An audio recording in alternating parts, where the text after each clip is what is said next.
Je suis donc en désaccord de principe avec le président sortant. Je ne crois pas non plus que la Chine et l'Inde, décrites comme émergentes, mais qui sont des civilisations multiséculaires, vont détrôner cette prétendue hégémonie occidentale.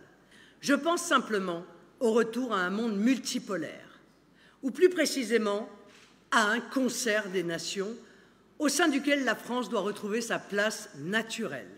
Dès que la guerre russo-ukrainienne sera achevée et aura été réglée par un traité de paix, je me prononcerai en faveur de la mise en œuvre d'un rapprochement stratégique entre l'OTAN et la Russie, comme cela avait été naguère envisagé.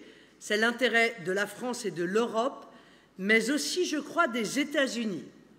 Lui, il appelle, je cite, à refonder ce qui est profondément la civilisation européenne. Mais un peu de modestie sied parfois.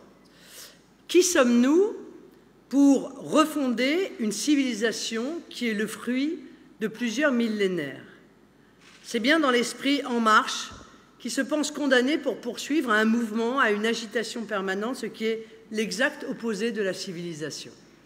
Or, la diplomatie française doit être orientée non en direction de prétendus grands enjeux globaux, féministes ou environnementaux, mais vers la protection et la promotion des intérêts de la France, quels qu'ils soient, dans le monde. C'est cela le rôle de la diplomatie française. C'est le principe premier qui doit sous-tendre toute action, toute stratégie, toute initiative. La France n'est pas une nation moyenne, mais une grande puissance qui compte encore.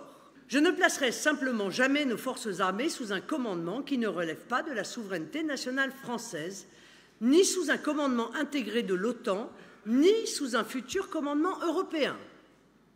Je ne proposerai donc pas de quitter l'OTAN, mais son commandement intégré, comme ce fut le cas de 1966 à 2009.